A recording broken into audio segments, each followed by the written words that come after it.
Hello നമസ്കാരം. മഴതോരും മുമ്പേടെ നാളത്തെ ഒരു അടിപൊളി എപ്പിസോഡിൻ്റെ സ്റ്റോറി ആട്ടോ പറയാൻ പോകുന്നത്. അപ്പോൾ എല്ലാവരും സ്റ്റോറി മുഴുവനായിട്ട് കേൾക്കുക, സപ്പോർട്ട് ചെയ്യുക. അങ്ങനെ നമ്മുടെ ഗംഗേട്ടൻ നാട്ടിലേക്ക് തിരിച്ചു പോവുകയാണ്, അതായത് നീലഗിരിയിലേക്ക് തന്നെ തിരിച്ചു പോവുകയാണ്. ആ സമയത്ത് നമ്മുടെ ശിവേട്ടനും രാജീവനൊക്കെ ചോദിക്കുന്നുണ്ട്, ഗംഗേട്ടൻ പോയി കഴിഞ്ഞാൽ ഞങ്ങളാകെ പെട്ടുപോകുമല്ലോ, വൈജയുടെ കാര്യത്തിലൊക്കെ ഒരു തീരുമാനമാക്കിയിട്ട് ഗംഗേട്ടൻ പോയാൽ മതിയായിരുന്നു എന്ന് പറയുമ്പോൾ എനിക്ക് പോവാതിരിക്കാൻ പറ്റില്ല. ഞാനിവിടെ അടുത്ത് തന്നെയാണല്ലോ, എനിക്ക് വേണമെങ്കിൽ ഒരു 10 മണിക്കൂറിൻ്റെ യാത്രയല്ലേ ഉള്ളൂ. അത് മാത്രമല്ലേ ഉള്ളൂ പ്രശ്നം. നിങ്ങൾക്കാണെങ്കിൽ പോയാൽ പോലും തിരിച്ചു വരാൻ പറ്റില്ല, നിങ്ങളും ഈ അടുത്ത ദിവസങ്ങൾ തന്നെ പോവില്ലേ, അതുകൊണ്ട് കുഴപ്പമൊന്നുമില്ല എന്ന് പറയുമ്പോൾ വൈജയോട് ഞങ്ങൾ എന്ത് പറയും, വൈജ സംസാരിക്കുമ്പോൾ എങ്ങനെ അവൾക്ക് മറുപടി കൊടുക്കും, അതാണ് ടെൻഷൻ എന്നൊക്കെ പറയുമ്പോൾ തൽക്കാലം ഒരു കാര്യം ചെയ്താൽ മതി, വൈജ പറയുന്ന കാര്യങ്ങളൊന്നും നിങ്ങൾ മുഖവിലേക്ക് എടുക്കണ്ട, അവൾ പറയുന്നതൊക്കെ കേൾക്കുക, അവളുടെ കൂടെ ഉണ്ടെന്ന് തോന്നിപ്പിക്കുക. പക്ഷേ എല്ലാ സപ്പോർട്ടും നമ്മൾ ബാലചന്ദ്രനും അലീനയ്ക്കുമാണ് കൊടുക്കേണ്ടത്, അലീനയെ ഒരിക്കലും നമുക്ക് ഒഴിവാക്കാൻ പറ്റില്ല എന്ന് തന്നെ പറയണം. ഞാൻ അമ്മയെ കണ്ട് യാത്ര പറഞ്ഞിട്ട് വരാം, ഞാൻ എന്താണെങ്കിലും കടപ്പാട്ടൂരൊന്ന് പോയിട്ടേ പോകുന്നുള്ളൂ, അലീനയും ബാലചന്ദ്രനെയും ഒക്കെ എനിക്ക് കാണണം എന്ന് പറയുന്നുണ്ട്. അങ്ങനെ മുത്തശ്ശിയെ കാണാനായിട്ട് പോവുകയാണ് ഗംഗാധരൻ. അപ്പോൾ ഗംഗാധരൻ പോവുകയാണ് എന്ന് കേൾക്കുമ്പോൾ മുത്തശ്ശിക്ക് ഭയങ്കര വിഷമാവുന്നുണ്ട്. മുത്തശ്ശി ചോദിക്കുന്നുണ്ട്, എൻ്റെ മോനെ നിനക്ക് ഇപ്പം തന്നെ പോകണോ, ഈ പ്രോബ്ലം ഒക്കെ സോൾവ് ആക്കിയിട്ട് പോയാൽ പോരെ എന്ന് ചോദിക്കുമ്പോൾ, അല്ല മുത്തശ്ശി എനിക്ക് പോയേ പറ്റുള്ളൂ, കാരണം ഞാൻ ചെന്നിട്ട് വേണം മാലതിക്ക് അങ്ങോട്ടേക്ക് വരാൻ, ഇനിയിപ്പോൾ മാലതിയും ഇങ്ങോട്ടേക്ക് വരണമെന്ന് പറഞ്ഞിരിപ്പുണ്ട്, എന്തായാലും കുറച്ച് കഴിഞ്ഞ് ഞാൻ വരാം എന്ന് പറയണം. എടാ, വൈജയുടെ കാര്യത്തിൽ എന്തെങ്കിലും ഒരു തീരുമാനമാക്കണ്ടേ, അവൾ ഇനി എങ്ങനെ അങ്ങോട്ടേക്ക് ചെല്ലും എന്നൊക്കെ ചോദിക്കുമ്പോൾ, ഇനി അങ്ങോട്ടേക്ക് തന്നെ പോയല്ലേ പറ്റുള്ളൂ അമ്മേ, ബാലചന്ദ്രൻ്റെ ഭാഗത്ത് അങ്ങനെയൊക്കെ തെറ്റുകൾ സംഭവിച്ചിട്ടുണ്ടെങ്കിലും വൈജയുടെ ഭാഗത്തും ആ തെറ്റില്ലേ, അത് ബാലചന്ദ്രൻ അറിയുക കൂടി ചെയ്തിട്ടുണ്ട്, അതുകൊണ്ട് രണ്ടുപേരും അങ്ങോട്ടും ഇങ്ങോട്ടും ക്ഷമിച്ച് വേണം ഇനി മുന്നോട്ട് പോകാൻ. അമ്മ ഒരു കാര്യം ചെയ്യണം, വൈജയെ കാര്യങ്ങളൊക്കെ ഒന്ന് പറഞ്ഞ് മനസ്സിലാക്കണം, അവൾക്ക് കുറച്ച് ഈഗോ പ്രോബ്ലം ഒക്കെ ഉള്ളതാണ്, അതൊക്കെ ഒന്ന് മാറ്റിവെച്ച് ബാലചന്ദ്രനോടും അലീനയോടും വല്ലാണ്ട് യുദ്ധത്തിനൊന്നും പോകാതെ ഒന്ന് ഒതുങ്ങി ജീവിക്കാൻ പറയണം എന്ന് പറയുമ്പോൾ, ഞാൻ പറഞ്ഞാൽ അനുസരിക്കുന്നവളാണോ വൈജ, അതല്ല എന്ന് നിനക്ക് തന്നെ അറിയില്ലേ, കാരണം എന്താണെന്നും നിനക്കറിയാം, നമ്മൾ അവളോട് ചെയ്തതൊക്കെ അവൾ മറന്നിട്ടൊന്നുമില്ല, അതിൻ്റെ വാശിയൊക്കെയാണ് അവളുടെ മനസ്സിലുള്ളത്, അതുകൊണ്ട് നമ്മൾ എന്ത് പറഞ്ഞാലും അവൾ അംഗീകരിക്കില്ല എന്ന് പറയാണ്. നീയാണെങ്കിൽ എന്തെങ്കിലുമൊക്കെ പറഞ്ഞാൽ അവൾ പിന്നെ മിണ്ടാതെ നിന്ന് കേട്ടോളും, പക്ഷേ രാജീവനോ ശിവനോ പറഞ്ഞാലൊന്നും അവൾ അംഗീകരിച്ച് കൊടുക്കത്തില്ല എന്ന് പറയാണ്. എനിക്ക് എന്തായാലും പോയേ പറ്റുള്ളൂ, ഞാൻ പോയിട്ട് പിന്നീട് വരാം എന്ന് പറയുന്നുണ്ട്. നീ നേരെ വീട്ടിലേക്കാണോ പോകണമെന്ന് ചോദിക്കുമ്പോൾ, അല്ല ഞാൻ എന്തായാലും കടപ്പാട്ടൂർ വരെ പോകുന്നുണ്ട്, ഒന്ന് ബാലചന്ദ്രനെയും അലീനയൊക്കെ എനിക്ക് കാണണം എന്ന് പറയാണ്. അമ്മ എന്താണ് ഇവിടെ തന്നെയാണോ നിൽക്കാൻ പോകുന്നത്, അതോ ഇനി അങ്ങോട്ടേക്ക് പോകുന്നുണ്ടോ എന്ന് ചോദിക്കുമ്പോൾ, ഞാൻ എങ്ങനെ എനിക്കറിയില്ല മോനെ, കാരണം ഇവിടെ കിടന്നാൽ എൻ്റെ മക്കളുണ്ടെങ്കിൽ അവൾ എന്നെ നോക്കിക്കോളും, ഇല്ലാന്നുണ്ടെങ്കിൽ എൻ്റെ കാര്യം കഷ്ടമാണ്, മനു കൂടെ ഉണ്ടെങ്കിൽ എനിക്ക് കുഴപ്പമില്ല, പക്ഷേ മനു ഇവിടെ ഇല്ലല്ലോ, ഇപ്പോൾ നീ പോകുന്നു, ഗംഗാധരന് നീ പോവുകയാണ്, അതുപോലെ തന്നെ രാജീവനും ശിവനും പോകും, അവർ പോയി കഴിഞ്ഞാൽ എൻ്റെ ജീവിതം കട്ടപ്പുകയായിരിക്കും. അവിടെ ആയിരുന്നപ്പോൾ എന്നെ നോക്കാനായിട്ടൊരു ഹോം ന്യൂസിന് ആദ്യം ഉണ്ടായിരുന്നു, ഇപ്പോൾ പിന്നീട് വൈജൻ്റെ കാര്യങ്ങളൊക്കെ നോക്കുമായിരുന്നു വലിയ മുടക്കമൊന്നും ഇല്ലാതെ, പക്ഷെ അലീന വന്നേ പിന്നെയാണ് ഞാനൊന്ന് മെച്ചപ്പെട്ടത് എന്ന് പറയണം. അപ്പോൾ അമ്മയ്ക്ക് അങ്ങോട്ട് തന്നെ തിരിച്ചു പോയിക്കൂടെ എന്ന് ചോദിക്കുമ്പോൾ, ഞാൻ എങ്ങനെ പോകാനാണ്, എന്നെ ആരെങ്കിലും അങ്ങോട്ടേക്ക് കൊണ്ടുപോകണ്ടേ, ഇതാണ് എൻ്റെ വീട് എന്നും പറഞ്ഞ് വൈജ എന്നെ ഇവിടെ കൊണ്ടുവന്നാക്കിയതാണ് എന്ന് പറയണം. അതൊന്നും ഓർത്ത് അമ്മ വിഷമിക്കേണ്ട, അമ്മയ്ക്ക് അങ്ങോട്ടേക്ക് പോകാനാണ് താല്പര്യമെങ്കിൽ അങ്ങോട്ടേക്ക് പോകാം, അതൊന്നും കുഴപ്പമില്ല എന്ന് പറയുമ്പോൾ, അതിനി ബാലചന്ദ്രന് ഇഷ്ടപ്പെട്ടില്ലെങ്കിലോ എന്ന് ചോദിക്കുകയാണ്.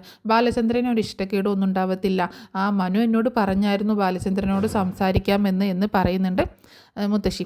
ഞാനും സംസാരിക്കാം, ഞാൻ എന്തായാലും പോയിട്ട് വരാം അമ്മ എന്നൊക്കെ പറഞ്ഞ്. അപ്പോൾ മുത്തശ്ശിയാണെങ്കിൽ ഭയങ്കര സങ്കടപ്പെട്ട് ഇങ്ങനെ കരയണം, അമ്മ കരയൊന്നും വേണ്ട എന്നൊക്കെ പറഞ്ഞ് മുത്തശ്ശിയെ കെട്ടിപ്പിടിച്ച് ആശ്വസിപ്പിക്കുകയൊക്കെ ചെയ്യുന്നുണ്ട്. അങ്ങനെ ഗംഗാധരൻ പോകാനായിട്ട് ഇറങ്ങുകയാണ്. ആ സമയത്ത് മനു കൂടിയിട്ടാണ് പോകുന്നത്. അപ്പോൾ മനു പറയുന്നുണ്ട്, വല്യച്ഛൻ ഞാനും വരാം, കടപ്പാട്ടൂരിലേക്കല്ലേ ഞാൻ കൂടെ വരാം എന്ന് പറയുന്നുണ്ട്. നീ എന്നെ എയർപോർട്ടിലും കൊണ്ടാക്കണം എന്ന് പറയുന്നുണ്ട്. അങ്ങനെ മനുവിൻ്റെ കൂടെയാണ് പോകുന്നത്.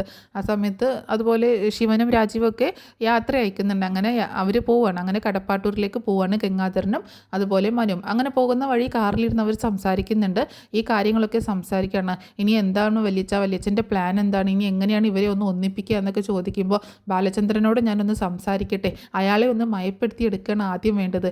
എൻ്റെ വല്യച്ഛ, എല്ലാവരും കൂടി ചെയ്തത് വലിയ ചതിയല്ലേ ആ മനുഷ്യനോട്, ആ മനുഷ്യനായതുകൊണ്ടല്ലേ ഇതൊക്കെ സഹിച്ചും ക്ഷമിച്ചും നിൽക്കുന്നത് എന്ന് പറയുമ്പോൾ, നീ പറയുന്നത് ശരിയാണ് മനു, എനിക്കറിയാം, നിനക്ക് ബാലചന്ദ്രൻ നിൻ്റെ ഒരു റോൾ മോഡലാണ്. നിൻ്റെ അച്ഛനോ വല്യച്ഛനോ കൊച്ചച്ഛനോ ഒന്നും നിൻ്റെ റോൾ മോഡലല്ല. നിനക്ക് അങ്കിളാണ് റോൾ മോഡലെന്ന് ഞങ്ങൾക്കറിയാം. അത് അയാളിലെ നന്മയും അയാളുടെ പെരുമാറ്റവും ഒക്കെ കണ്ടിട്ടാണെന്ന് ഞങ്ങൾക്ക് മനസ്സിലാവുന്നുണ്ട്. പക്ഷെ അതിലൊന്നും ഞങ്ങൾ കുറ്റപ്പെടുത്തുകയല്ല. എന്നാലും ബാലചന്ദ്രനെ ഒന്ന് മയപ്പെടുത്തിയിരിക്കണം. വൈജയുടെ ജീവിതത്തിൽ അങ്ങനെയൊക്കെ സംഭവിച്ചു പോയി. എന്നാലും വല്യച്ഛ, എങ്ങനെ നിങ്ങൾക്കൊക്കെ ധൈര്യം വന്നു ഈ കാര്യങ്ങളൊക്കെ മറച്ചു വെച്ച് ഒരു പാവം മനുഷ്യനെ ചതിക്കാനായിട്ട്? വൈജയാൻ്റിയെ സമ്മതിക്കണം കേട്ടോ. അപാര തൊലിക്കട്ടിയാണ് വൈജയാൻ്റിക്ക് എന്ന് പറയണം. ഇനി അതൊക്കെ വിട്ട് കഴിഞ്ഞ കാര്യങ്ങളല്ലേ. ആ പെങ്കൊച്ച് നല്ലൊരു കൊച്ചായതുകൊണ്ട് എങ്ങനെയെങ്കിലും പിടിച്ച് നിന്നോളും എന്ന് പറയുമ്പോൾ അത് ശരിയാണ്. വൈജയാൻ്റിയുടെ ഒരു ഗുണവും അവൾക്ക് കിട്ടിയിട്ടില്ല. ഒരു പാവം പെങ്കൊച്ചാണത്. അങ്ങനെ അവർ രണ്ടുപേരും കൂടി കടപ്പാട്ടൂർ വീട്ടിലെത്തുകയാണ്. വീട്ടിലെത്തുന്ന സമയത്ത് കോളിംഗ് ബെല്ല് അടിക്കുമ്പോൾ അലീനയാണ് വന്ന് ഡോറ് തുറക്കുന്നത്. അപ്പോൾ അലീനയ്ക്ക് ഭയങ്കര സന്തോഷമാവുകയാണ് മനുവിനെ കാണുമ്പോൾ. അതുപോലെ ഗംഗാധരനെയും കാണുന്നുണ്ട്. അപ്പോൾ അവർ രണ്ടുപേരെയും കൂടി സ്വീകരിക്കുന്നുണ്ട്. വരൂ മനുവേട്ട, വരൂ സാർ എന്നൊക്കെ പറയുമ്പോൾ, സാറോ, ഞാൻ നിൻ്റെ അമ്മാവനാണ്, നിൻ്റെ അങ്കിളാണ് എന്ന് പറയണം. ഓ, അതൊക്കെ ഇപ്പോൾ കിട്ടിയ സ്ഥാനമല്ലേ വല്യച്ഛ, അതിനു മുൻപൊക്കെ സാറായിരുന്നല്ലോ, അതാണ് അവൾ അങ്ങനെ വിളിച്ചത് എന്ന് പറയുന്നുണ്ട്. അപ്പോൾ അലീനയ്ക്ക് മനു കൊടുക്കുന്ന സപ്പോർട്ടൊക്കെ ബാലചന്ദ്രന് അതുപോലെ ഗംഗാധരന് മനസ്സിലാവുന്നുണ്ട്. അവർ തമ്മിൽ എന്തോ ഒരു കണക്ഷൻ ഉള്ളതുപോലെ നമ്മുടെ ഗംഗാധരന് ഒരു ഫീല് കിട്ടുന്നുണ്ട്. അങ്ങനെ എവിടെ കൃഷ്ണമോൾ, എവിടെ ബാലചന്ദ്രൻ, എവിടെ എന്നൊക്കെ ഗംഗാധരൻ ചോദിക്കുമ്പോൾ കൃഷ്ണമോൾ സ്കൂളിൽ പോയി, അച്ഛൻ മുകളിലുണ്ട് എന്ന് പറയാണ്. എന്നാൽ ഞാൻ ഒന്ന് ബാലചന്ദ്രനെ കണ്ടിട്ട് വരാമെന്ന് പറഞ്ഞിട്ട് ഗംഗാധരൻ മുകളിലേക്ക് പോകുന്നുണ്ട്. അപ്പോൾ അലീന നേരെ കിച്ചണിലേക്ക് പോവാണ്. ഞാൻ എന്തെങ്കിലും കുടിക്കാനുണ്ടാക്കാം എന്ന് പറഞ്ഞിട്ട് കിച്ചണിലേക്ക് പോകുന്നുണ്ട്.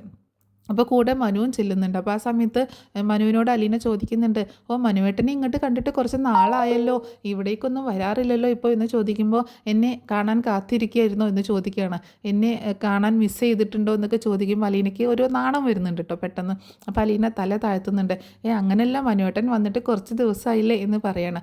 എന്തൊക്കെയുണ്ട് ഇവിടുത്തെ വിശേഷങ്ങൾ, ഇവിടെ എന്തൊക്കെയാണ് വിശേഷം എന്ന് ചോദിക്കുമ്പോൾ, ഇവിടെ എന്ത് വിശേഷം, ഇവിടെ അച്ഛനും 2 പെൺമക്കളും കൂടി സന്തോഷമായിട്ട് ഉള്ളത് വെച്ച് കഴിച്ച് സന്തോഷമായിട്ട് ഇങ്ങനെ പോകുന്നു എന്ന് പറയണം. ഓ, നിങ്ങൾ അച്ഛനും മക്കളും ആയപ്പോൾ ഭയങ്കര സന്തോഷം, ഇപ്പം നമ്മളൊക്കെ പുറത്തല്ലേ എന്ന് പറയുമ്പോൾ, അങ്ങനെയൊന്നുമില്ല, മനുവേട്ടൻ അങ്ങനെ പുറത്തൊന്നുമല്ലല്ലോ, മനുവേട്ടൻ ഈ കുടുംബത്തിലെ തന്നെ ഒരാളല്ലേ, എനിക്ക് ഈ കുടുംബത്തിലെ തന്നെ ഒരാളാവണമെങ്കിൽ വേറെ കൂടി കടമ്പ കടക്കാനൊക്കെ ഉണ്ട് എന്ന് മനു പറയണേ. അതെന്ത് കടമ്പയാണ് എന്ന് ചോദിക്കുമ്പോൾ, അതൊക്കെ ഉണ്ട്, ഞാൻ പറയാം എന്നൊക്കെ പറയുന്നുണ്ട്. അപ്പോൾ അലീനയ്ക്ക് മനസ്സിലാവുന്നുണ്ട് മനു എന്താണ് ഉദ്ദേശിക്കുന്നുള്ളതെന്നും മനസ്സിലാവുകയൊക്കെ ചെയ്യുന്നുണ്ട് കേട്ടോ. അപ്പോൾ മനു ചോദിക്കുന്നുണ്ട്, പിന്നെ നീ ഹോസ്പിറ്റലിൽ പോയിരുന്നോ എന്ന് ചോദിക്കുമ്പോൾ, ഇല്ല മനുവേട്ട, ഞാൻ പോയില്ല, ഞാൻ അങ്ങോട്ടേക്ക് ചെല്ലുന്നത് മാഡത്തിന് ഇഷ്ടമല്ല എന്നാണ് പറഞ്ഞത്, അതുകൊണ്ട് ഞാൻ പിന്നെ അങ്ങോട്ടേക്ക് പോയില്ല, ഇനി ഹോസ്പിറ്റലിൽ വെച്ചൊരു സീൻ ഉണ്ടാക്കണ്ടല്ലോ എന്ന് കരുതിയിട്ട് അച്ഛൻ എന്നെ വിട്ടില്ല എന്ന് പറയണം. അതേതായാലും നന്നായി. അവിടെ സുലോചന ആൻറ്റി പക്ഷേ ഒറ്റയ്ക്കായിട്ട് ആകെ ബുദ്ധിമുട്ടിയിരിക്കുകയാണ്. അമ്മയെ വിളിക്കുമ്പോൾ അമ്മയോ കൊല്ലപ്പള്ളിയിൽ നിന്ന് ആരും തന്നെ ചെല്ലുന്നില്ല. എന്നാൽ ബബിതയ്ക്ക് ഒന്ന് പോയി നിന്നോടെ എന്ന് അലീന ചോദിക്കുമ്പോൾ, ബെസ്റ്റ്, ബബിത ഒട്ടും അങ്ങോട്ടേക്ക് അടുക്കത്തില്ല, അവൾക്ക് അമ്മയോട് സ്നേഹമാണെന്നൊക്കെ പറയും, പക്ഷേ ഇതിനൊന്നും അവളെ കിട്ടത്തില്ല എന്ന് പറയണം. ഇനിയിപ്പോൾ ഡിസ്ചാർജായി വന്നു കഴിഞ്ഞാലും നീ വേണ്ട എല്ലാ കാര്യങ്ങളും നോക്കാൻ, അപ്പോൾ ആൻറ്റി എന്ത് ചെയ്യും എന്ന് ചോദിക്കുമ്പോൾ, എനിക്കറിയില്ല മനുവേട്ട, അതൊന്നും എനിക്കറിയില്ല എന്ന് പറയണം. അപ്പോൾ മനു പറയുന്നുണ്ട്, അതെ, എനിക്ക് പിന്നെ മറ്റൊരു കാര്യം കൂടി പറയാനുണ്ടായിരുന്നു എന്ന് പറയണം. എന്താ മനുവേട്ട എന്ന് ചോദിക്കുമ്പോൾ, അതൊക്കെ പറയാം, ഒത്തിരി സമയം തരാം എന്നൊക്കെ പറഞ്ഞ് അങ്ങനെ സംസാരിച്ചുകൊണ്ട് നിൽക്കുകയാണ്. പിന്നീട് കാണിക്കുന്നത് നമ്മുടെ ബാലചന്ദ്രനും ഗംഗാധരനും കൂടി സംസാരിക്കുന്നതാണ്. അപ്പോൾ ഗംഗേട്ടൻ തിരിച്ചു പോവാണ് എന്ന് ചോദിക്കുന്നുണ്ട് ബാലചന്ദ്രൻ. അതെ, ഞാൻ പോവാണ്, ഞാൻ പോയിട്ട് വേണം മാലതിക്ക് വീട്ടിലേക്ക് വരാനായിട്ട് എന്ന് പറയുന്നുണ്ട്. അപ്പോൾ ഗംഗാധരൻ പറയുന്നുണ്ട്, ബാലചന്ദ്ര, ഞാൻ നിന്നോടൊരു റിക്വസ്റ്റ് ആയിട്ടാണ് വന്നിട്ടുള്ളത്. എന്താ ഗംഗേട്ട എന്ന് ചോദിക്കുമ്പോൾ, അതെ, വൈജയന്തി ഇനിയിപ്പോൾ അധികം നാളില്ലല്ലോ ഡിസ്ചാർജായിട്ട് വീട്ടിലേക്ക് വരും, അപ്പോൾ ഇനി വലിയ പ്രശ്നമൊന്നും ഉണ്ടാക്കാതെ കുറച്ചൊക്കെ ഒന്ന് ക്ഷമിച്ച് ജീവിച്ചുകൂടെ എന്ന് ചോദിക്കുമ്പോൾ, ഗംഗേട്ടൻ ഇതെന്തറിഞ്ഞിട്ടാണ് പറയണത്? ഞാൻ ക്ഷമിക്കാനോ? വൈജിയോട് ഞാൻ ക്ഷമിക്കാനോ? എന്നെ ഇത്രയും നാൾ വഞ്ചിച്ച അവളോട് ഞാൻ ക്ഷമിക്കാനോ? നോക്കിക്കോ, ഉറപ്പായും അവൾ ഡിസ്ചാർജായി വന്നാലേ എന്നോട് പോരിനായിരിക്കും വരുന്നത്. ഞാനും വിട്ടുകൊടുക്കാൻ പോകുന്നില്ല, പരമാവധി ഞാൻ പ്രൊവോക്ക് ചെയ്തുകൊണ്ടിരിക്കും. എൻ്റെ ഫ്രസ്ട്രേഷൻ എനിക്ക് തീർക്കണ്ടേ ഗംഗേട്ട എന്ന് പറയണം. അല്ല ബാലചന്ദ്ര, നിങ്ങളിപ്പോൾ ഒരു കുടുംബമായി 3 മക്കളൊക്കെ ആയിട്ട് ജീവിക്കല്ലേ എന്ന് പറയുമ്പോൾ, 3 മക്കളോ? ഗംഗേട്ടൻ എന്തായി പറയണത്? ഞങ്ങൾക്ക് 4 മക്കളാണുള്ളത്, അത് മറന്നോ ഗംഗേട്ടൻ എന്ന് ചോദിക്കുകയാണ്. ശരി, 4 മക്കൾ, അത് ഞാൻ മറന്നതല്ല, എന്നാലും ബാലചന്ദ്രനെ ഞാൻ സമ്മതിച്ച് തരികയാണ്. ഇത്രയൊരു വലിയ മനസ്സൊന്നും ഒരു പക്ഷേ എനിക്ക് പോലും ഉണ്ടാവാൻ സാധ്യതയില്ല. എൻ്റെ ഭാര്യ ഇതുപോലെ വിവാഹത്തിന് മുൻപ് പിഴച്ച് പ്രസവിച്ചു എന്നറിഞ്ഞു കഴിഞ്ഞാൽ ഒരു പക്ഷേ എനിക്ക് പോലും അതിനെ അംഗീകരിക്കാനൊന്നും പറ്റത്തില്ല. ഒരു പക്ഷേ ഡിവോഴ്സ് ആയിരിക്കും, കൂടെ താമസിപ്പിക്കാൻ പോലും സമ്മതിക്കത്തില്ല. അത് മാത്രം മാത്രമല്ല ആ കുഞ്ഞിനെ ഒരിക്കലും സ്വീകരിക്കുകയോ തൻ്റെ മകളായിട്ട് അംഗീകരിച്ച് വളർത്തുകയോ ചെയ്യാനും പോകുന്നില്ല. പക്ഷേ ഇതൊക്കെ ബാലചന്ദ്രൻ ഇവിടെ ചെയ്യുകയാണ്. വൈജയെ കൂടെ താമസിപ്പിക്കുന്നു. അതുമാത്രമല്ല ആ കുഞ്ഞിനെ വൈജയുടെ മകളായിട്ടല്ല സ്വന്തം മകളായിട്ട് വളർത്തുകയും ചെയ്യുന്നു. ഇതൊക്കെ ബാലചന്ദ്രനെ കൊണ്ടേ പറ്റുള്ളൂ എന്ന് പറയുമ്പോൾ അത് ഞാൻ വൈജയുടെ മകളായതുകൊണ്ടല്ല അലീനയെ ഞാൻ എൻ്റെ കൂടെ നിർത്തുന്നത്. അതെനിക്കറിയാം. അവളുടെ നന്മയും സ്നേഹവും ഒക്കെ കണ്ടിട്ടാണെന്ന് എനിക്കറിയാമെന്ന് ഗംഗാധരനും പറയുന്നുണ്ട്. എന്നാലും ഞാൻ പറയുകയാണ്, ഇനി വരുമ്പോൾ വലിയ പ്രശ്നങ്ങളൊന്നുമില്ലാതെ മുന്നോട്ട് പോകുന്നതല്ലേ നല്ലത് എന്ന് പറയുമ്പോൾ ഗംഗേട്ടൻ എന്നോട് ക്ഷമിക്കണം. എനിക്കതിന് പറ്റില്ല. കാരണം വഞ്ചിക്കപ്പെട്ടത് ഞാനാണ്. നിങ്ങളെല്ലാവരും കൂടി വഞ്ചിച്ചത് എന്നെയാണ്. നിങ്ങളെക്കാൾ കൂടുതൽ വഞ്ചിച്ചത് വൈജയന്തിയാണ്. ഭയങ്കര തൊലിക്കട്ടി തന്നെയാണ് നിങ്ങളുടെ പെങ്ങൾക്ക്. എന്താണെങ്കിലും അവൾ വന്നു കഴിഞ്ഞാൽ ഇവിടെ ഭയങ്കര യുദ്ധം തന്നെയായിരിക്കും നടക്കാൻ പോകുന്നത് എന്ന് ബാലചന്ദ്രൻ പറയുമ്പോൾ വലിയ പ്രശ്നമൊക്കെ ആവണമെങ്കിൽ അലീനയെ തൽക്കാലത്തേക്കെങ്കിലും എങ്ങോട്ടെങ്കിലും മാറ്റുന്ന കാര്യം ബാലചന്ദ്രൻ ഒന്ന് ആലോചിക്കണം കേട്ടോ എന്ന് പറയുന്നുണ്ട്. ഒരിക്കലും നടക്കില്ല ഗംഗേട്ടാ. അലീനയെ ഇവിടെ നിന്ന് മാറ്റിക്കൊണ്ട് ഒരു പരിപാടിയും ഞാൻ അംഗീകരിക്കില്ല. അക്കാര്യം പറഞ്ഞുകൊണ്ട് ആരും എൻ്റെ അടുത്തേക്ക് വരികയും വേണ്ട എന്ന് പറയാണ്. എന്നാലും ബാലചന്ദ്ര, വൈജ വന്നു കഴിഞ്ഞാൽ വലിയ പ്രശ്നങ്ങളൊന്നുമില്ലാതെ മുന്നോട്ട് പോകുന്നതല്ലേ നല്ലത് എന്ന് പറയുമ്പോൾ പ്രശ്നങ്ങൾ ഉണ്ടാവണം ഗംഗേട്ടാ. പ്രശ്നങ്ങൾ ഉണ്ടെങ്കിൽ മാത്രമേ എൻ്റെ ജീവിതത്തിന് ഇനിയൊരു ഹരമുള്ളൂ. കാരണം ഇത്രയും വർഷം 23 വർഷം വഞ്ചിക്കപ്പെട്ട് ജീവിച്ചതിൻ്റെ ആ ഒരു വിഷമമുണ്ടല്ലോ, അതെനിക്ക് മാറണമെങ്കിൽ ഇനി ഒരിക്കലും ആ വിഷമം മാറാനും പോകുന്നില്ല. ഒരിക്കലും എനിക്ക് ഇത് അംഗീകരിച്ചുകൊണ്ട് വൈജയോടൊപ്പം ഒരു ജീവിതം ഉണ്ടാവുമെന്നും തോന്നുന്നില്ല. പക്ഷേ എൻ്റെ വിഷമം മാറുന്ന രീതിയിലുള്ള പ്രവൃത്തികൾ തന്നെയായിരിക്കും ഞാൻ ചെയ്യാൻ പോകുന്നത്. ഞാൻ ഒരിക്കലും വൈജയോട് നല്ല രീതിയിൽ സംസാരിക്കാനോ നല്ല രീതിയിൽ പെരുമാറാനോ ഒന്നും തന്നെ നിൽക്കില്ല. എനിക്കതിന് പറ്റില്ല ഗംഗേട്ട എന്ന് തന്നെ പറയാണ്. അപ്പോൾ ഗംഗാധരൻ ഒരുപാട് ഇങ്ങനെ പറഞ്ഞു നോക്കുന്നുണ്ടെങ്കിലും ബാലചന്ദ്രൻ ഒട്ടും അടുക്കുന്നില്ല കേട്ടോ. അങ്ങനെ വളരെ നിരാശനായിട്ട് ഗംഗാധരൻ താഴേക്ക് ഇറങ്ങി വരികയാണ്. അങ്ങനെ ഇറങ്ങി വരുന്ന സമയത്ത് മനു അങ്ങോട്ടേക്ക് വരുന്നുണ്ട്. എന്തായി വല്യച്ഛ, അങ്കിൾ എന്ത് പറഞ്ഞു എന്ന് ചോദിക്കുമ്പോൾ ഞാൻ ഒരുപാട് പറഞ്ഞു നോക്കി മോനെ, പക്ഷേ അയാൾ അടുക്കുന്നില്ല, അയാൾ ഭയങ്കര വാശിയിലാണ് എന്ന് പറയണം. എന്ത് ചെയ്യാനാണ് വലിച്ച, നമുക്കൊന്നും ചെയ്യാൻ പറ്റില്ല. കാരണം ഇത്രയും വിഷമവും മാനക്കേടും ഒക്കെ അപമാനമൊക്കെ സഹിച്ചത് അങ്കിളാണ്. അതുകൊണ്ട് അങ്കിളുടെ ഭാഗത്ത് നിൽക്കാൻ മാത്രമേ നമുക്ക് എല്ലാവർക്കും പറ്റുകയുള്ളൂ എന്ന് പറയണം. എന്നാലും മോനെ അങ്ങനെയില്ലല്ലോ, കുടുംബം ചിതറിപ്പോവില്ലേ, അത് ചിതറാതിരിക്കാൻ വേണ്ടിയിട്ടല്ലേ ഞാൻ ഈ പറയുന്നതൊക്കെ എന്ന് പറയുന്നുണ്ട്. എന്തായാലും ശരി, ഞാനൊന്ന് അങ്കിളിനെ കണ്ടിട്ട് വരാം എന്ന് പറഞ്ഞ് മനു മുകളിലേക്ക് കയറി പോകാൻ നിൽക്കുമ്പോൾ അലീന അങ്ങോട്ടേക്ക് കുടിക്കാനുള്ളതായിട്ട് വരുന്നുണ്ട് കേട്ടോ. മനുവേട്ട ഇതാ ഈ ജ്യൂസ് കുടിച്ചതെന്ന് പറഞ്ഞിട്ട് വരികയാണ്. അങ്ങനെ മനുവും ഗംഗാധരനും വന്നിട്ട് ജ്യൂസൊക്കെ കുടിക്കുന്നുണ്ട്. ആ സമയത്ത് ഗംഗാധരൻ പറയുന്നുണ്ട്, മോളെ ഞാൻ മറ്റൊന്നും കൊണ്ടും പറയുന്നതല്ല, നിന്നെ എനിക്ക് ഇഷ്ടമാണ്. നിന്നെ അന്ന് കണ്ടപ്പോൾ മുതൽ തന്നെ എനിക്ക് നിന്നോടൊരു പ്രത്യേക ഇഷ്ടം തോന്നിയതാണ്. അന്നേ എനിക്ക് സംശയം ഉണ്ടായിരുന്നായിരുന്നു ബാലചന്ദ്രൻ ഈ കാര്യങ്ങളൊക്കെ അറിയാൻ നീയാണോ കാരണക്കാരിയെന്ന്. പിന്നെ എല്ലാ ഡീറ്റെയിൽസും ഞങ്ങൾ ഒരുവിധം അന്വേഷിച്ച് മനസ്സിലാക്കിയപ്പോൾ അന്ന് ഞാൻ ഇവിടെ നിന്ന് തിരിച്ചു പോകുമ്പോൾ തന്നെ ഞങ്ങൾ ഉറപ്പിച്ചതാണ് വൈജയന്തി പ്രസവിച്ച മകളാണ് അലീന എന്നുള്ള കാര്യം. അന്ന് ഞാൻ ഊഹിച്ച കാര്യമാണ്. പക്ഷേ ഞാനത് ആരോടും പറഞ്ഞില്ല എന്ന് മാത്രം, ബാലചന്ദ്രനോട് പോലും പറഞ്ഞില്ല. ഇപ്പോഴാണ് ഞാൻ അക്കാര്യം ബാലചന്ദ്രനോട് തുറന്ന് പറയുകയും ചെയ്തത്. അയാൾക്ക് അത് അംഗീകരിക്കാതിരിക്കാനും പറ്റില്ല, കാരണം അതാണ് സത്യം. അപ്പോൾ അലീന പറയുന്നുണ്ട്, എനിക്ക് ഒന്നും ചെയ്യാൻ പറ്റില്ല, അച്ഛൻ പറയുന്നത് കേൾക്കാനല്ലേ എനിക്ക് പറ്റുള്ളൂ എന്ന് പറയുമ്പോൾ അത് അച്ഛൻ പറയുന്നത് മോൾ കേൾക്കണം. കാരണം മോളും ബാലചന്ദ്രനും തമ്മിൽ ഒരു അച്ഛൻ മകൾ ബന്ധമാണെന്ന് എനിക്ക് അന്നേ മനസ്സിലായതാണ്. മറ്റുള്ളവർ പറയുന്നത് പോലെ നിങ്ങൾ തമ്മിൽ യാതൊരു മോശം ബന്ധവും ഇല്ലയെന്ന് എനിക്കറിയാം. പക്ഷേ വൈജ വന്നു കഴിഞ്ഞാൽ ഇവിടെ എന്തൊക്കെ പുകിലാണ് ഉണ്ടാക്കാൻ പോകുന്നതെന്ന് അറിയില്ല. അതുകൊണ്ടാണ് ഞാൻ മോളോട് ഇങ്ങനെയൊക്കെ പറയുന്നത്. എനിക്കറിയാം സാർ പറയുന്നത് എനിക്ക് മനസ്സിലാവുന്നുണ്ട് എന്ന് അലീന പറയുമ്പോൾ ഞാൻ മോളെ ഇവിടെ നിന്ന് ഒരിക്കലും പറഞ്ഞയക്കാൻ വേണ്ടിയിട്ടല്ല പറയുന്നത്. പക്ഷേ വൈജ തിരിച്ചു വരുന്ന സമയത്ത് വീണ്ടും പ്രശ്നങ്ങൾ ഉണ്ടാകുമോ, മോൾ ഇവിടെ ഉണ്ടാകുമ്പോൾ, അതും അവൾ ഈ ഒരു അവസ്ഥയിൽ നിൽക്കുമ്പോൾ എന്നൊക്കെ പറയുമ്പോൾ ഈ അവസ്ഥയിൽ എന്താണെങ്കിലും എനിക്ക് അമ്മയെ ഇട്ടിട്ട് പോകാൻ പറ്റില്ല അങ്കിൾ. അതുകൊണ്ട് ഞാൻ ഇവിടെ തന്നെ ഉണ്ടാകും. അമ്മയുടെ അസുഖം മാറുന്നത് വരെ എന്താണെങ്കിലും ഞാൻ ഇവിടെ ഉണ്ടാകും. അതിനുശേഷം അച്ഛൻ എന്ത് തീരുമാനമെടുക്കുന്നോ അതിനനുസരിച്ച് ഞാൻ കൂടെ നിന്നോളാം എന്ന് പറയണം. അപ്പോൾ അലീനയുടെ ഈ പക്വമായിട്ടുള്ള സംസാരമൊക്കെ കേൾക്കുമ്പോൾ ഗംഗാധരനൊരു ആശ്വാസം തോന്നുന്നുണ്ട്. അപ്പോൾ ഗംഗാധരൻ പറയുന്നുണ്ട്, മോള് തന്നെ ബാലചന്ദ്രനോട് സംസാരിക്കണം. ഒരു വലിയ പൊട്ടിത്തെറി ഒഴിവാക്കാൻ വേണ്ടിയിട്ടാണ് അങ്കിൾ ഈ കാര്യങ്ങളൊക്കെ പറയുന്നത്. എനിക്ക് മനസ്സിലാവുന്നുണ്ട്. ഞാൻ ഇവിടെ നിന്ന് പോകാൻ തയ്യാറാണ്. ഈ കുടുംബം ഒരിക്കലും ചിതറിപ്പോകുന്നത് ഞാൻ കാരണം ചിതറിപ്പോകുന്നത് എനിക്കിഷ്ടമല്ല. ഒരിക്കലും ചിതറിപ്പോകുന്നത് എനിക്ക് താല്പര്യമില്ല. അതും ഞാൻ കാരണം ഇങ്ങനെ ചിതറിപ്പോകുമ്പോൾ അതെനിക്ക് ഒരുപാട് വേദന ഉണ്ടാക്കുന്നുണ്ട്. അതുകൊണ്ട് ഞാൻ ഒരിക്കലും അതിന് കൂട്ടു നിൽക്കത്തില്ല. എന്താണെങ്കിലും ഞാൻ അച്ഛനോട് സംസാരിക്കാം എന്ന് പറയാണ്. അപ്പോൾ മനു പറയുന്നുണ്ട്, എനിക്ക് തോന്നുന്നില്ല അങ്കിള് അലീനയെ പറഞ്ഞയക്കുമെന്ന്. എന്നാൽ ഒരു കാര്യം ചെയ്യാം, എന്ന് ഗംഗാധരൻ പറയുമ്പോൾ അതെന്താ വല്യച്ഛൻ ചോദിക്കുമ്പോൾ നീ ഒരു കാര്യം ചെയ്യ്, നീ അലീനയെ അങ്ങോട്ട് കെട്ടി കൊല്ലപ്പള്ളിയിലേക്ക് കൊണ്ടുപോക്കോ, അപ്പോൾ പ്രശ്നമില്ലല്ലോ. ഇവിടെ വൈജയ്ക്ക് അവൾ ഇവിടെ നിൽക്കുന്നതല്ലേ പ്രശ്നം. നിനക്കും അലീനയെ വിടാൻ വയ്യ, ബാലചന്ദ്രനും വിടാൻ വയ്യ, പിന്നെ ഞാൻ എന്താ ഇതിൽ കൂടുതൽ പറയാം എന്നൊക്കെ ചോദിക്കുന്നുണ്ട്. ആ സമയത്ത് ഗംഗാധരൻ അലീനയ്ക്ക് ഒരു ഗിഫ്റ്റ് കൊടുക്കുന്നുണ്ട് കേട്ടോ. അപ്പോഴാണ് ബാലചന്ദ്രൻ താഴേക്ക് ഇറങ്ങി വരുന്നത്. അങ്കിള് ഇറങ്ങി വന്നോ, ഞാൻ അങ്ങോട്ടേക്ക് അങ്കിളിനെ കാണാൻ വരാൻ നിൽക്കായിരുന്നു എന്ന് മനു പറയുമ്പോൾ നീയും വന്നിട്ടുണ്ടായിരുന്നോ മനു, നീ വന്നിട്ട് മുകളിലേക്ക് കണ്ടില്ലല്ലോ എന്ന് പറയുമ്പോൾ അങ്കിളെ വല്യച്ഛൻ അങ്ങോട്ടേക്ക് സംസാരിക്കാൻ വന്നിരിക്കുകയായിരുന്നില്ലേ, ആ സമയത്ത് ഞാൻ അലീനയോട് സംസാരിച്ചുകൊണ്ടിരുന്നു. കിട്ടിയ ഗ്യാപ്പിൽ ഗോളടിക്കാൻ നോക്കിയേക്കായിരുന്നല്ലേ നീ എന്ന് പറഞ്ഞ് കളിയാക്കുമ്പോൾ ഗംഗാധരൻ ചോദിക്കുന്നുണ്ട് അതെന്താ ബാലചന്ദ്രൻ നീ അങ്ങനെ പറഞ്ഞത്. അങ്ങനെയൊന്നുമില്ല, ചില കാര്യങ്ങളൊക്കെ നമ്മളിങ്ങനെ മനസ്സിലാക്കി വരുന്നതേ ഉള്ളൂ ഗംഗേട്ട എന്ന് പറയുമ്പോൾ അക്കാര്യമാണ് ഞാൻ ഇപ്പോൾ മനുവിനോടും സംസാരിച്ചത്, അവനോട് കെട്ടിക്കൊള്ളാനാണ് ഞാൻ പറഞ്ഞത് എന്ന് പറയുമ്പോൾ അലീനയ്ക്ക് ഇത്തിരി നാണൊക്കെ വരുന്നുണ്ട് കേട്ടോ. അപ്പോൾ അലീന ഇങ്ങനെ തല താഴ്ത്തി നിൽക്കുകയാണ്. ഈ വല്യച്ഛൻ ഓരോ കാര്യങ്ങൾ പറഞ്ഞുകൊണ്ട് വരുന്നത്, ഇത് ഇത്രയും നാൾ അങ്കിളായിരുന്നു ഇങ്ങനെയൊക്കെ പറഞ്ഞത്, ഇപ്പോൾ വല്യച്ഛനും തുടങ്ങി. എൻ്റെ മോളെ നിനക്ക് വേണമെങ്കിൽ കെട്ടിക്കോ, അല്ലെങ്കിൽ ഞാൻ നല്ലൊരു ഒന്നാന്തരം പയ്യനെ കണ്ടുപിടിച്ച് അവളെ കെട്ടിച്ചു കൊടുക്കുമെന്ന് ബാലചന്ദ്രൻ പറയുമ്പോൾ അയ്യടാ അങ്ങനെ ഇപ്പോൾ അങ്കിള് ഒരാളെ കണ്ടുപിടിക്കാൻ മെനക്കിടൊന്നും വേണ്ട, അതിനൊന്നും ഞാൻ സമ്മതിക്കത്തില്ല എന്ന് പറയണം. അപ്പോൾ അത് കേട്ടിട്ട് ഗംഗാധരനും ബാലചന്ദ്രനും ചിരിക്കാൻ, അലീന നാണത്തോട് കൂടിയിട്ട് ഇവരെന്തൊക്കെ പറയുന്നത് ഷോ എന്ന് പറയുന്നത് നാണത്തോട് കൂടിയിട്ട് അവിടെ ഇങ്ങനെ നിൽക്കുകയാണ്.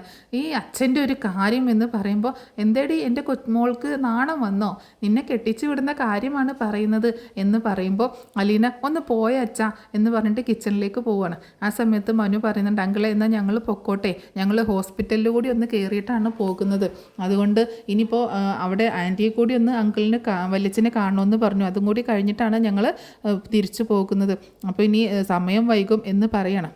ഗംഗാധരനും പറയുന്നുണ്ട് സമയം വൈകും ബാലചന്ദ്ര ഞങ്ങൾ ഇറങ്ങുകയാണ്, ഞാൻ പറഞ്ഞ കാര്യങ്ങളൊക്കെ താൻ ഒന്നുകൂടി ആലോചിക്കുക എന്ന് പറയുന്നുണ്ട്. ഗംഗേട്ട അതിന് ഇനി കൂടുതൽ ആലോചിക്കാനൊന്നുമില്ല, എന്നാലും ഗംഗേട്ടൻ സമാധാനമായിട്ട് പോ എന്ന് പറഞ്ഞിട്ട് അങ്ങനെ പോവാണ്. പിന്നീട് അവർ പോയതിന് ശേഷം അലീനയോടും യാത്ര പറഞ്ഞിട്ട് പോവുകയാണ്. അപ്പം മനു അലീനയും തമ്മിലുള്ള ഒരു ഐ കോൺടാക്റ്റും ഇതൊക്കെ ബാലചന്ദ്രനും ഗംഗാധരനും ഒക്കെ ശ്രദ്ധിക്കുന്നുണ്ട് കേട്ടോ. അങ്ങനെ അവർ പോകാൻ നിൽക്കുന്ന സമയത്താണ് കൃഷ്ണ സ്കൂൾ വിട്ട് വരുന്നത്. അങ്കിള് വന്നിരുന്നു, അത് മനുവേട്ട നിങ്ങളൊക്കെ എപ്പോഴാണ് വന്നത്, ഞങ്ങളുടെ കുറച്ച് നേരെ വന്നിട്ട് മോളെ എന്ന് പറയുന്നുണ്ട്. ഞാനില്ലാത്ത സമയത്തായല്ലോ വന്നത്, ഇനിയിപ്പോൾ പോവുകയാണോ, അതേ മോളെ ഞാൻ തിരിച്ചു പോവുകയാണ് എന്ന് പറയും. മനുവേട്ടനും പോവാണോ, ഞാനും പോവാണ്. അലീന ചേച്ചി സമ്മതിച്ചോ മനുവേട്ടനോട് ഇത്ര പെട്ടെന്ന് പോവാൻ, അതെന്താ നീ അങ്ങനെ പറഞ്ഞതെന്ന് ഗംഗാധരൻ ചോദിക്കുമ്പോൾ ഒന്നുമില്ല ഞാൻ ചുമ്മാ പറഞ്ഞതാണ് അങ്കിളെ എന്ന് പറയുന്നുണ്ട്. അപ്പം മനു അവളുടെ ചെവിക്ക് പിടിക്കുക, നിനക്ക് ഞാൻ വെച്ചിട്ടുണ്ടടി എന്ന് പറയുന്നുണ്ട്. അങ്ങനെ ആ സമയത്ത് ബാലചന്ദ്രനും അലീനയും അത് നോക്കി ചിരിച്ചുകൊണ്ട് നിൽക്കുകയാണ്. അങ്ങനെ അവർ പോകുന്നുണ്ട്, മനുവും ഗംഗാധരനും പോവുകയാണ്. അലീനയും കൃഷ്ണയും ബാലചന്ദ്രനും കൂടി അകത്തേക്ക് പോവാണ്. മോളെ നീ എനിക്കൊരു ചായ ഉണ്ടാക്കി തന്നെയെന്ന് ബാലചന്ദ്രൻ പറയുന്നുണ്ട്. ചേച്ചി എനിക്ക് എൻ്റെ സ്പെഷ്യൽ കോഫി വേണേ എന്ന് പറഞ്ഞ് കൃഷ്ണയും ഫ്രഷ് ആവാനായിട്ട് പോകണം. അങ്ങനെ പിന്നീട് അലീന അതൊക്കെ ഉണ്ടാക്കിക്കൊണ്ട് വരുന്ന സമയത്ത് കൃഷ്ണമോൾ ആദ്യം വരുന്നുണ്ട് കോഫി കുടിക്കാനായിട്ട്. ചേച്ചി മനുവേട്ടൻ വന്നിട്ട് എന്താ പറഞ്ഞത്, നിങ്ങളുടെ റൊമാൻസ് ഒക്കെ നടന്നു, ഒരു ചെറിയ റൊമാൻസ് നടന്നതുപോലെ തോന്നുന്നുണ്ടല്ലോ ഈ കിച്ചണിൽ എന്ന് ചോദിക്കുമ്പോൾ ഒന്ന് പോടി അവിടുന്ന് എന്ന് പറയും. ആ സമയത്ത് ബാലചന്ദ്രൻ വരുന്നുണ്ട് അങ്ങോട്ട്. എന്താ കൃഷ്ണൻ നീ പറയണേന്ന് ചോദിക്കുമ്പോൾ ഒന്നുമില്ല അച്ഛാ, ഞാനിവിടെ ഒരു റൊമാൻസ് മണക്കുന്നുണ്ടല്ലോ എന്ന് പറയായിരുന്നു. ആ റൊമാൻസിൻ്റെ കാര്യമാണ് ഞങ്ങളും സംസാരിച്ചുകൊണ്ടിരുന്നത്, ആ റൊമാൻസ് അങ്ങോട്ട് പ്രാവർത്തികമാക്കിയാലോ എന്ന് ഞങ്ങൾ പറയായിരുന്നു എന്ന് പറയുന്നുണ്ട്. അത് നല്ലതായിരിക്കും വെച്ചാൽ മെയ്ഡ് ഫോർ ഈച്ച് അതറാണ് ഇവർ രണ്ടുപേരും ശരിക്കും യോജിക്കേണ്ടവർ തന്നെയെന്ന് കൃഷ്ണ പറയുമ്പോൾ അവളൊരു വലിയ ബ്രോക്കർ വന്നേക്കുന്നു, ഒന്ന് പോടി അവിടുന്ന്, നിങ്ങൾ അച്ഛനും മോളും കണക്കാണ് എന്നൊക്കെ പറഞ്ഞ് പിണങ്ങിക്കൊണ്ട് ഇങ്ങനെ കുസൃതിയിൽ പിണങ്ങിക്കൊണ്ട് അലീന വേഗം റൂമിലേക്ക് പോകണം. എന്നിട്ട് അവിടെ നിന്നിട്ട് ഇങ്ങനെ അത് ആലോചിച്ച് ഇങ്ങനെ ചിരിക്കുന്നുണ്ട്, അതായത് മനുവിനെ കുറിച്ചൊക്കെ ഓർത്ത് ചിരിക്കുന്നുണ്ട്. പിന്നീട് കാണിക്കുന്നത് ഗംഗാധരനും മനുവും കൂടി ഹോസ്പിറ്റലിലേക്ക് വരുന്നതാണ്. ഹോസ്പിറ്റലിൽ എത്തുന്ന സമയത്ത് വൈജയന്തിയോട് സംസാരിക്കുമ്പോൾ വൈജയ്ക്ക് ചെറുതായിട്ട് സംസാരിക്കാനൊക്കെ ആയിട്ടുണ്ട്. അപ്പോൾ ഞാൻ തിരിച്ചു പോവുകയാണെന്ന് പറയണം. വൈജയ്ക്ക് ഭയങ്കര ദേഷ്യമാണ് കേട്ടോ. അപ്പോൾ നിങ്ങൾ വന്നിട്ട് ഒന്നും നടന്നില്ലല്ലോ, ഞാൻ ഇനിയിപ്പോൾ എന്ത് ചെയ്യും ഗംഗേട്ട. അപ്പോൾ ഗംഗാധരൻ അന്ന് തല്ലിയ ദേഷ്യമൊക്കെ ഉണ്ടല്ലോ. അപ്പോൾ ഗംഗാധരൻ സംസാരിക്കുമ്പോൾ വൈജ അങ്ങനെ അത്ര ഇഷ്ടത്തോടു കൂടിയിട്ടൊന്നുമല്ല സംസാരിക്കുന്നത്. ഗംഗാധരൻ പറയുന്നുണ്ട് നീ ഇനി പ്രശ്നങ്ങളൊന്നും ഉണ്ടാക്കരുത്, വീട്ടിലേക്ക് പോയി കഴിഞ്ഞാലും വലിയ കുഴപ്പങ്ങളൊന്നും ഉണ്ടാക്കരുത് എന്ന് പറയുമ്പോൾ ഞാൻ ഇനി കടപ്പാട്ടൂരിലേക്ക് തിരിച്ചു പോകില്ല, ഞാൻ കൊല്ലപ്പള്ളിയിലേക്കാണ് പോകുന്നത് എന്ന് പറയുമ്പോൾ കൊല്ലപ്പള്ളിയിൽ ആര് നിന്നെ നോക്കാനാണ്, അമ്മ പോലും കൊല്ലപ്പള്ളിയിൽ നിന്ന് അങ്ങോട്ടേക്കാണ് പോകുന്നത്, മനു അമ്മയെ വീട്ടിലേക്ക് കടപ്പാട്ടൂരിലേക്ക് കൊണ്ടുപോയി വിടാനായിട്ട് നിൽക്കുകയാണ്, നീ കൊല്ലപ്പള്ളിയിൽ പോയിട്ട് നിന്നെ ആര് നോക്കുന്ന, എന്നെ കമലേട്ടത്തി നോക്കിക്കോളൂ എന്ന് പറയുമ്പോൾ പിന്നെ കമല 2 ദിവസം നോക്കും, 3-ാമത്തെ ദിവസം നിന്നെ ആ മുറിയിൽ അടച്ചിടും, നിന്റെ വീട്ടിലാണെങ്കിൽ ബാലചന്ദ്രൻ എല്ലാ കാര്യങ്ങളും ചെയ്തോളും, അലീന എല്ലാ കാര്യങ്ങളും നിൻ്റെ ചെയ്തെന്നോളും എന്നൊക്കെ പറയുമ്പോൾ ദേഷ്യപ്പെടണം. അലീന വന്നേക്കുന്നു, അവളുള്ള വീട്ടിലേക്ക് ഞാൻ പോവില്ല എന്ന് പറയണം. തൽക്കാലം നീ വാശിയും ഒക്കെ അടക്കി വെച്ചിട്ട് നീ അങ്ങോട്ടേക്ക് തന്നെ പോകുന്നതാണ് നിനക്ക് നല്ലത്. അല്ലാതെ നീ ഇപ്പോൾ ഈ വാശിയൊക്കെ കാണിച്ചു കഴിഞ്ഞാൽ നിൻ്റെ കൂടെ ആരും ഉണ്ടാവത്തില്ല എന്ന് പറയണം. എനിക്ക് ആരും വേണ്ട, അവൾ അവിടെ നിന്ന് പോയി കിട്ടിയാൽ മതി, അല്ലാതെ ഞാൻ അങ്ങോട്ടേക്ക് പോവത്തില്ല എന്ന് പറയണം. ബാലചന്ദ്രൻ്റെ ഒരു അവിഹിതം എന്നൊക്കെ പറഞ്ഞിട്ട് ഇങ്ങനെ ദേഷ്യപ്പെടുമ്പോൾ അങ്ങനെ ഗംഗേട്ടൻ ഭയങ്കര ദേഷ്യപ്പെട്ട്, നീ എന്തിനാടി ഇങ്ങനെയൊക്കെ കിടന്ന് തുള്ളുന്നത്, നീ ആരായിരുന്നു പണ്ട്, നീ എങ്ങനെ നടന്നതാടി എന്ന് ചോദിക്കുമ്പോൾ വൈജൻ ഞെട്ടിയിട്ട് മനുവിനെ നോക്കട്ടോ. മനുവിനെ നോക്കണ്ട, അവനറിയാം കാര്യങ്ങളൊക്കെ, നിൻ്റെ എല്ലാ കാര്യങ്ങളും അറിഞ്ഞിട്ടാണ് മനു നിൽക്കുന്നത് എന്ന് പറയുമ്പോൾ ഭയങ്കര പെട്ടെന്ന് ഞെട്ടി ഷോക്കായിട്ട് ഇങ്ങനെ മനുവിനെ നോക്കുകയാണ്. അപ്പോൾ മനു പെട്ടെന്ന് അവിടെ നിന്ന് അങ്ങോട്ട് പോകുന്നുണ്ട്. നീ അവനെ നോക്കണ്ട, ഞാൻ ചുമ്മാ പറഞ്ഞതാണ്, ഞാൻ ആരുടെ അടുത്തൊന്നും പറഞ്ഞിട്ടൊന്നുമില്ല. പക്ഷേ നീ ഒരു കാര്യം ഓർക്കണം, നിൻ്റെ ജീവിതത്തിൽ എന്താണ് സംഭവിച്ചതെന്നുള്ളത് മറന്നിട്ട് വേണം നീ അത് ഓർക്കണം. അത് ഓർത്തിട്ട് വേണം നീ ബാലചന്ദ്രനെ കുറ്റപ്പെടുത്താനായിട്ട്. സ്വന്തം കാര്യം മറച്ചു വെച്ചിട്ട് മറ്റുള്ളവരുടെ കാര്യങ്ങൾ പൊക്കിക്കൊണ്ടു വന്നു കഴിഞ്ഞാലേ ലാസ്റ്റ് ഇതൊക്കെ ബാലചന്ദ്രനെ അറിയുന്ന ഒരവസ്ഥ നീ ഒന്ന് ആലോചിച്ച് നോക്ക്. അപ്പോൾ നിനക്ക് എന്ത് മറുപടിയാണ് ബാലചന്ദ്രനോട് പറയാനുള്ളത് എന്നൊക്കെ പറഞ്ഞ് ദേഷ്യപ്പെട്ട് സംസാരിക്കുകയാണ്. ഗംഗാധരൻ്റെ വാക്കുകൾ കേട്ട് ആകെ ഞെട്ടിത്തെറിച്ചിങ്ങനെ നിൽക്കുകയാണ് വൈജയന്തി. ആ സമയത്ത് ഗംഗാധരൻ പറയുന്നുണ്ട്, നേരെ മറിച്ച് ബാലചന്ദ്രൻ മകളല്ല, നീ പിഴച്ച് പ്രസവിച്ച മകളാണ് അലീന എങ്കിൽ നീ എന്ത് ചെയ്യുമായിരുന്നു എന്ന് ചോദിക്കുമ്പോൾ ആകെ ഞെട്ടിപ്പോവാണ് വൈജയന്തി. അപ്പോൾ വൈജയന്തിക്ക് ആകെയുള്ളൊരു ആശ്വാസം ആ കുഞ്ഞ് മരിച്ചുപോയി എന്നുള്ളതാണല്ലോ. അപ്പോൾ ഒരു ഞെട്ടലോട് കൂടിയിട്ട് ഗംഗാധരനെ നോക്കുകയാണ് വൈജയന്തി.